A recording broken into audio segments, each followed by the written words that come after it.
Good day, everyone. Welcome back to our English 1 oral communication class. Once again, this is Teacher Carms. So, for this recorded discussion, we are now in the lesson 4 entitled Types of Speech Acts. So, in this lesson, everyone, you will be able to define what speech act is, and we will know some functions of speech acts. Also, you will be able to identify the three types of speech acts. And in this discussion, you will also define or describe what performatives is, some examples too, and also categories of one of its types. Okay? All right. So, before we go to the definition of speech act, I'll ask you for some questions. Okay? Let's go to the next slide. Okay, there you go. Okay, so yeah, this is just a simple situation, no? If someone will ask me, or someone will tell me, or will ask me this question, can you open the door? What do you think the speaker intends to say? Okay, but you have heard someone saying, can you open the door? Is it letter A? The speaker wants to know if I have the ability to open the door? Is it letter B? The speaker is asking me a question. Or is it letter C? The speaker is requesting me to open the door. What do you think is its meaning to this kind of question? Well, if your answer is letter C, then you are correct. Okay, so yes, actually, no, this is true that letter B, for the letter B, this is asking a question, right?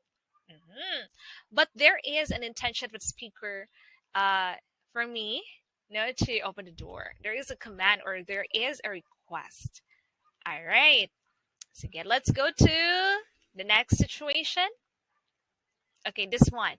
So the situation is that your sick friend says, it's cold in here when the two of you enter the room. Okay? So again, she said, it's cold in here. Okay, what is she trying to say? Is it letter A? She is complimenting the room temperature. Is it letter B? She wants me to increase the temperature of the room. And take note of the situation. Your friend is sick. Yeah. She is shivering. She's feeling cold. And then she said, it's cold in here. Okay, what do you think is she trying to say?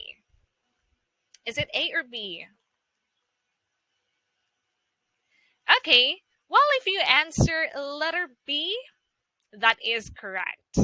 Okay, what she's trying to say is that she wants me to increase the temperature so that the room will not be that cold. All right. Okay. All right. So if that is the situation and that is what your friend tells you, it's cold in here, then let's go to the next slide, this one. So what are you going to do as a listener? What are you going to do? So is it letter A? I will agree with her and say that the room is cold. Is it letter B? I will ignore my friend. Or letter C? I will increase the temperature to decrease the coldness. So what's going to be your answer? And the right thing to do is letter C. I will increase the temperature to decrease the coldness. Again, remember, your friend is sick. She's just saying that it's cold in here, but she has the intention or she has this kind of function that you need to do as a listener. All right? Okay.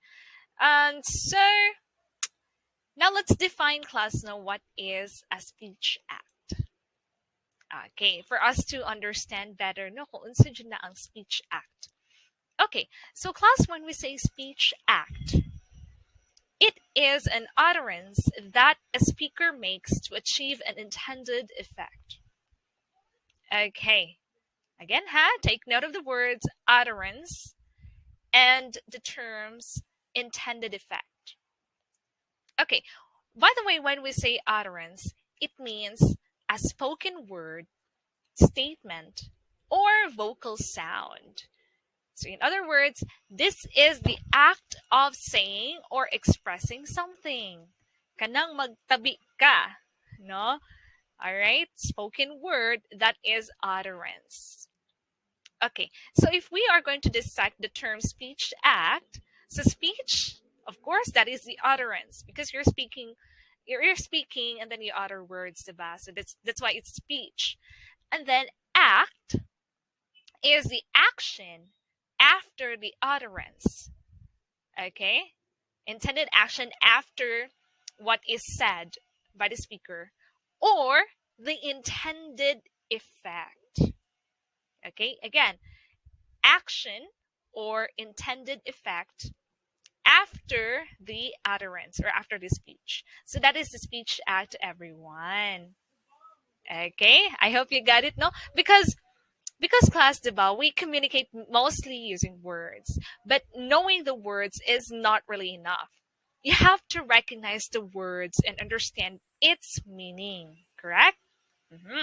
So when someone expresses something, he or she does not only produce utterances containing grammatical structures and words, but he or she also performs an action through the utterances.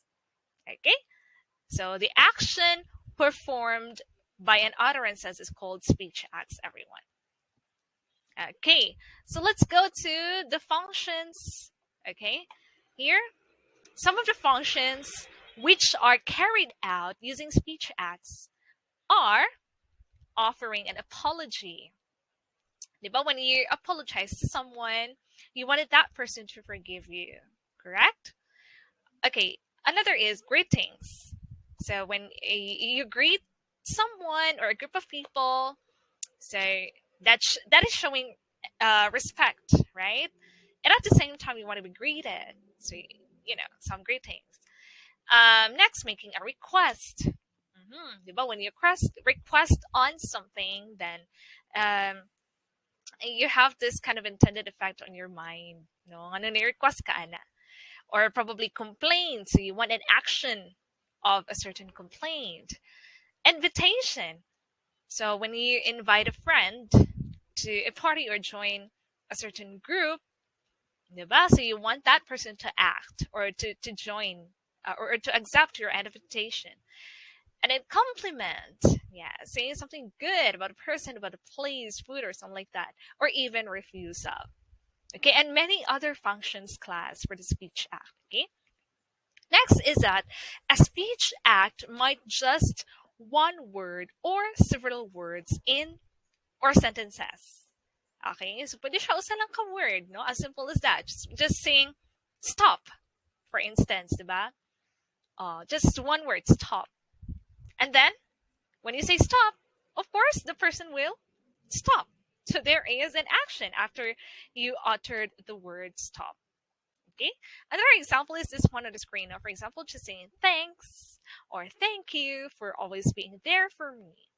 So both of these statements show appreciation regardless of the length of the statement. Okay. So I hope you guys understand now what really is a speech act and its function. Okay, now this time let's go to the 3 types of speech acts. Okay, so this one, class, is according to J.L. Austin, or what's this one? John Longshaw Austin. So he is a philosopher of language and the developer of the speech act theory. Okay, according to him, there are 3 types of speech acts in every utterances given the right circumstances or context.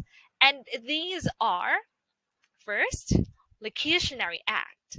Second, illocutionary act. And the third is perlocutionary act. So we will define each type, and we will also recognize some examples, okay? All right, so here it goes. So first is the locutionary act. Locutionary act class, this is the actual act of uttering. This is the utterance, okay? So in other words, this is the act of saying something.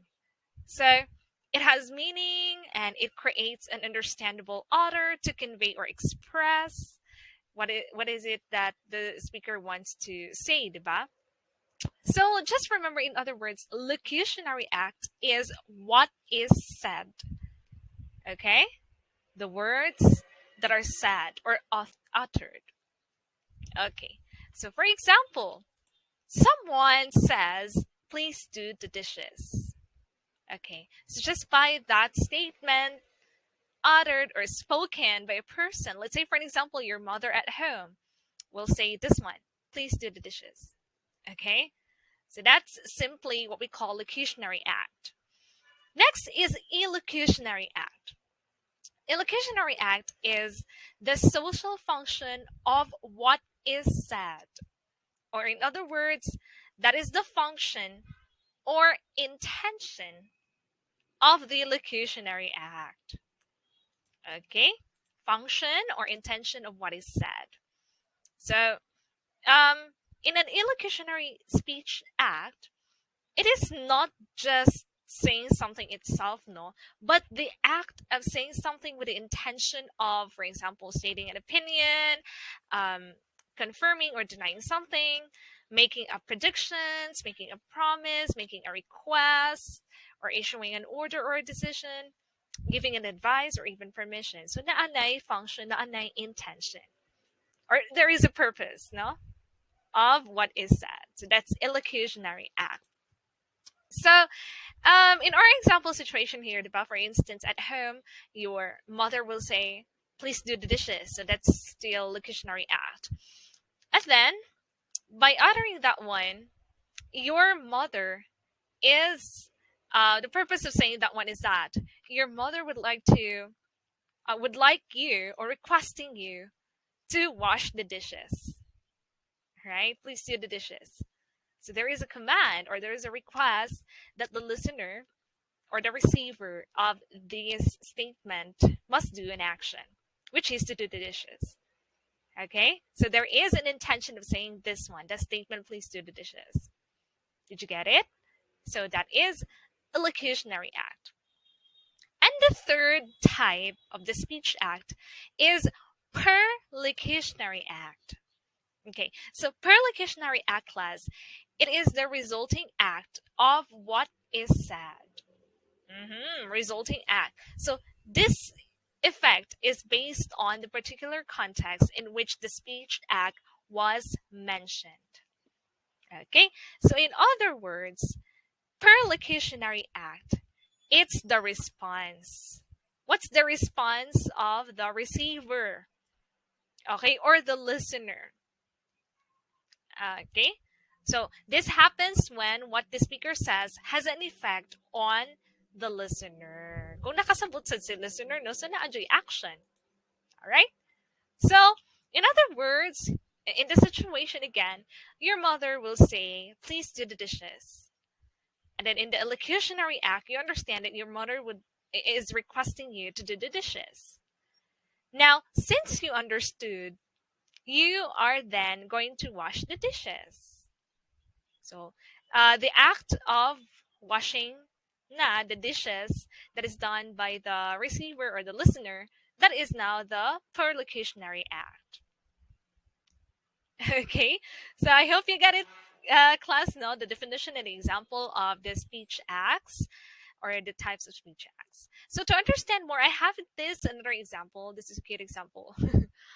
Okay, so here, let's say for example, you know these characters, right? So Patrick and SpongeBob.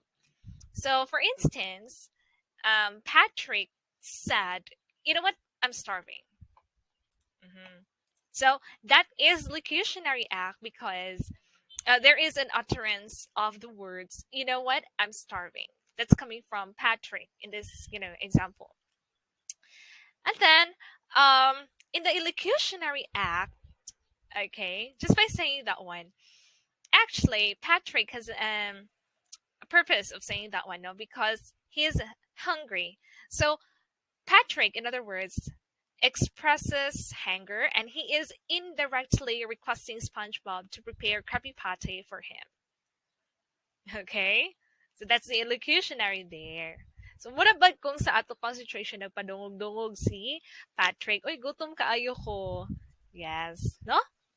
And then in the perlocutionary act, this is now the time when SpongeBob understood what Patrick is implying to say. So SpongeBob now cooks Krabby Patty for Patrick. So na ay action coming from SpongeBob as the receiver of the uttered words, you know what, I'm starving.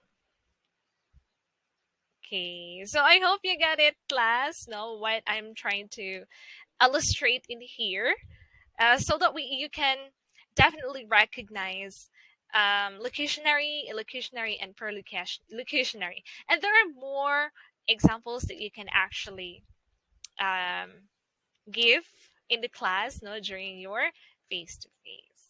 Okay, so I challenge you to try to think of a situation na kana bang not the literal you uttered statement, not the literal one, and then in a locutionary, you your listener or receiver will be able to understand what you're trying to say, and then there is intended action to that. But I have some other examples here, no, to understand better. So here, another example is if when you're in a restaurant or fast food. So, someone said, "Could you pass the rice?" Okay, it's in a question form, right? Could you pass the rice? Okay, so here, um, there is here inferred speech act. Inferred speech act. Do you have the ability to hand over the rice? So murabag ang ihang literal meaning, no? Do you have the ability? Okay. But that's not what it means. The indirect speech act here is please pass the rice. Okay? Not in the question form. But yeah, the person is requesting you to pass the rice. So while the utterance literally asks the addressee if he or she has the ability to hand a plate of rice, it actually indirectly requests the addressee to pass the rice to the speaker. Okay? So kung ikaw ang kakasabot sa ihang gimina, do you have, could you pass the rice? You might probably just say, yes, I can. Okay, but there is an intention of the speaker, no, for you to pass the rice to him or her. Okay. Okay, another example. Again, in a restaurant. So there is an utterance here in the locutionary. It says here, is there any salt? All right. And then the illocutionary there is, please give me some salt. Okay, that's the intended meaning to what is uttered, no? Even though the locutionary act, the literal sentence was to ask a question about the presence of salt. Okay, yes, but the intention of saying that one is, please give me some salt, no? And the perlocutionary there is that the addressee or the hearer passed the salt to the speaker. Or the waiter will pass the salt to the speaker, no? Okay, another one. Okay, this one is relatable to you, class. Now, in the school during examination. So the locutionary is that the teacher will say, "Mind your own paper." Okay, the locutionary there, or its intended meaning, what is said, is stop cheating. And so the students who hear that one, so the students now will stop looking at the papers or the answers of his or her seatmates, and then the student will pretend or pretends to read and answer his paper again. Okay, I know this one is relatable to you. Diba? So even if the teacher did not directly say stop cheating, Using other words like mind your own paper, stop what you are doing, I can see you, something like that. So yeah, you will be able to understand the meaning of what the teacher is trying to say, right? Okay. Now, in this lesson class, you will also learn about what we call performatives. Okay, performatives that comes from the word perform. So, this is or these are statements which enable the speaker to perform something just by stating it. Okay, so in this manner, these are verbs that execute the speech act that they intend to effect.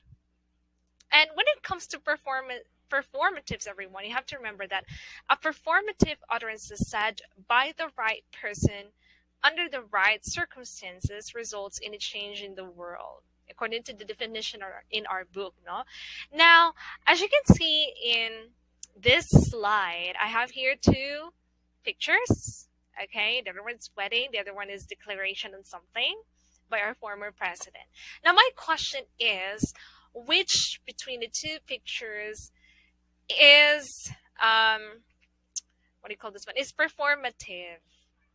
No, which one is true, or which one enables an action of the person or a group of people listening? Is it the first picture, the wedding, or the second one? Well, definitely it's the second one, no? By our former president saying, I now declare martial law. And of course, only the president of the country can declare martial law. Okay? All right. Because the first picture, no, usually in a wedding, no, there is a pronouncement na, I now pronounce you husband and wife, right? That will be true, and that will be, what do you call this one?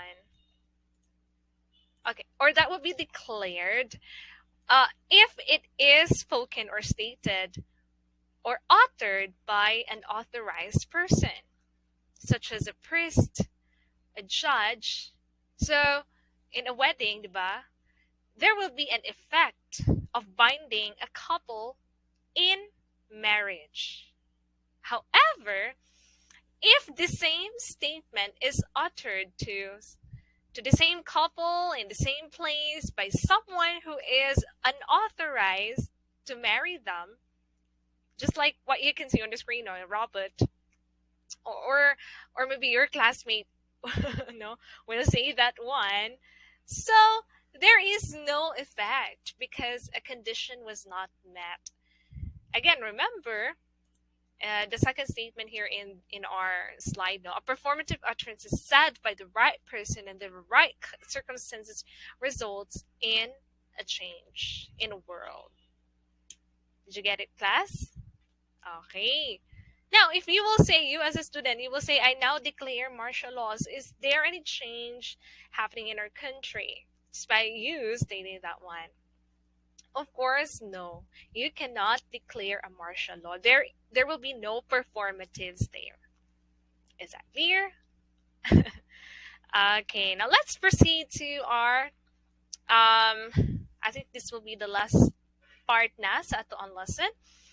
So class, there is also what we call Searle's Classification of Speech Act.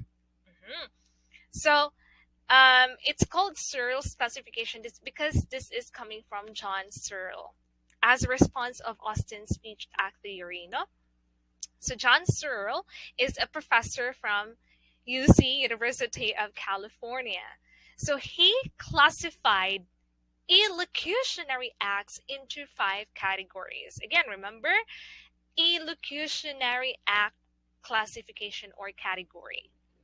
There are 5, and these are assertive, directive, commissive, expressive, and declaration.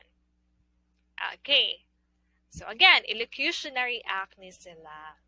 Now let's define each of them and with their examples here. Okay, so class, no, when we say assertive, let's go to the first one. Comes from the word assert. No, assertive. It is a type of illocutionary act in which the speaker expresses belief about the truth of a proposition. Belief about the truth of a proposition. So some examples are suggesting, diba? You suggest something, amo na itong buhaton. Putting forward, that's giving an opinion. Swearing, you swear that something really happened. Boasting, right? And concluding. Okay. So, in other words, assertive is a statement that can be assessed as true or false. Okay? It can be true, it can be false. You just assert, you just put, or you just stated the statement that that is true. But not all the time it's true. No, not every time or everything that you said is true. Because you know what assert means? Stating a fact or belief confidently and forcefully, right? Okay, so in this examples, by the way, class, sorry, ni siya ka situation.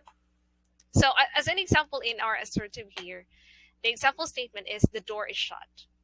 Okay, so you just simply stated or describing something that the door is shut, like that, or the door is closed. Okay. The second illocutionary act category is directive. Okay, so directive is a type of illocutionary act in which the speaker tries to make the addressee perform an action. Okay, so examples of directive are asking someone to do something, ordering, requesting, inviting, command, advising, and even begging. So as an example here, example statement is shut the door. Okay, or close the door. Diba? So you are requesting the person to close the door. That's a very simple example of directive. Next is commissive. Okay, so commissive is a type of illocutionary act which commits the speaker to do something in the future. Okay, there is the word commit. Diba? So the speaker commits to some future actions.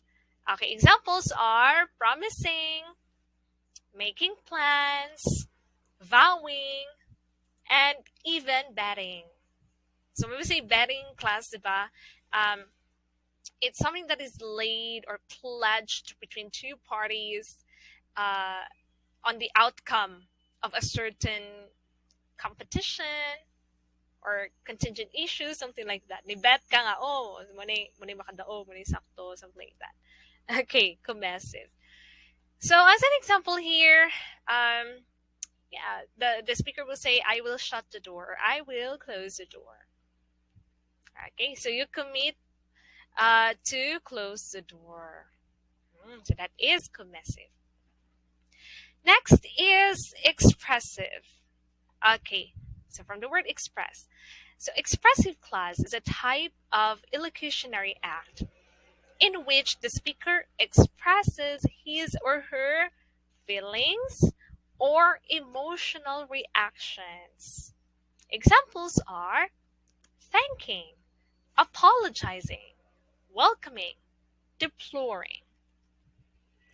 Okay, so deploring class means strong disapproval, no? Moonay deploring, disapprove on something, no? Okay, our example here is I am hurt when you shut the door. So very easy to identify. No, aray gibutang feelings tira. Hurt. So I am hurt when you shut the door. That's an expressive. Okay, lastly is declaration. So a declaration is a type of illocutionary act which brings a change in the external situation.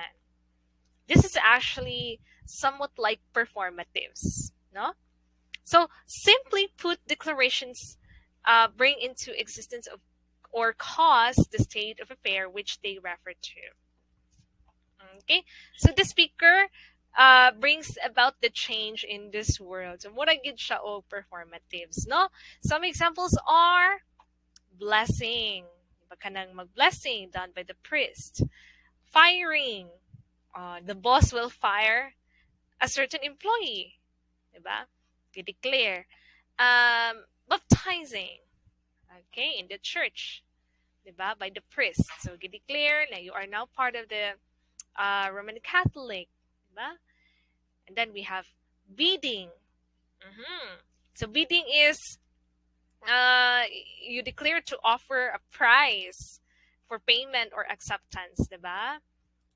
Okay, and then passing a sentence.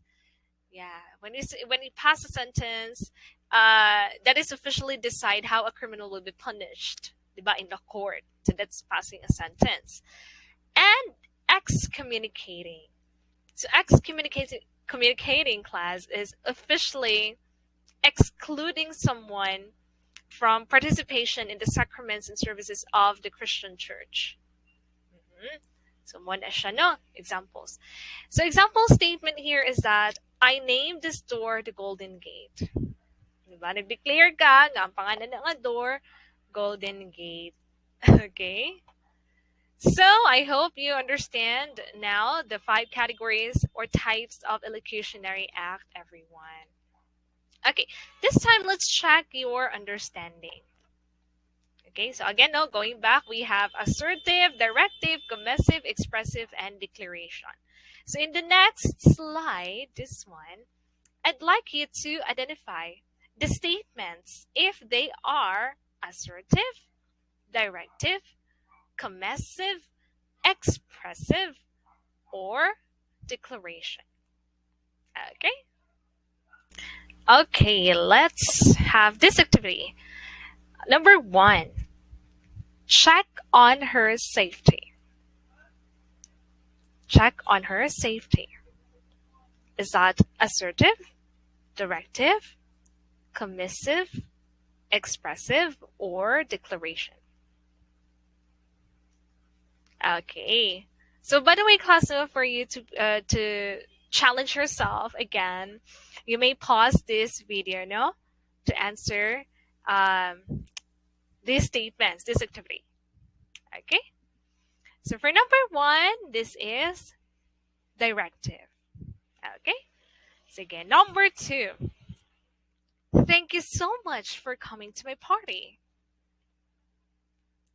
Thank you so much for coming to my party. Okay. Number 2. This is expressive. Okay. So the speaker is expressing how happy he is or she is that the guests came to the party, no? So number 3, I will finish my modules tomorrow. Again, I will finish my modules tomorrow.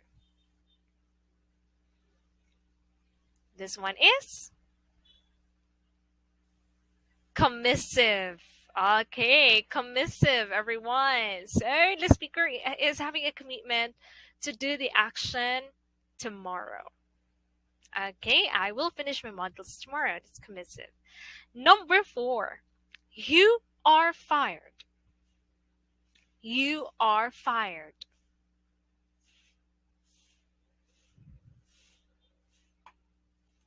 Okay, number 4, this is declaration. Okay, but of course, it must be the boss who will say this one, no? Not the co-employee. No, you are fired. Declaration. Next, number 5, we can make things much easier for our students. We can make things much easier for our students. So this is like giving an opinion, no? And the answer to that is assertive. Okay, number 5 is assertive. Okay, number 6, don't make things look harder. Again, don't make things look harder. So this statement number 6, it's like giving an advice, no, to someone. So that is directive. Okay, number 6 is again directive. Okay, let's go to number 7. From now on, I will participate in our group activity. From now on, I will participate in our group activity. So, from now on, no, that's your clue.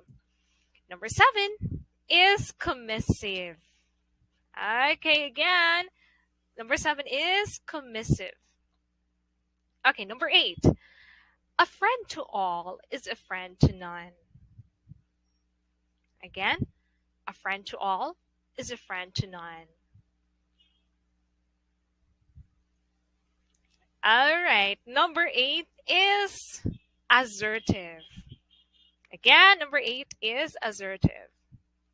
Okay, let's go to number 9. I am sorry for not being able to help you with your tasks. I am sorry for not being able to help you with your tasks. I am sorry. No, that's your clue. So, if your answer to number 9 is expressive, then you are correct. Number 9 is obviously expressive. And now, number 10. I now pronounce you as husband and wife. I now pronounce you as husband and wife. This is declaration. Okay, number 10 is declaration.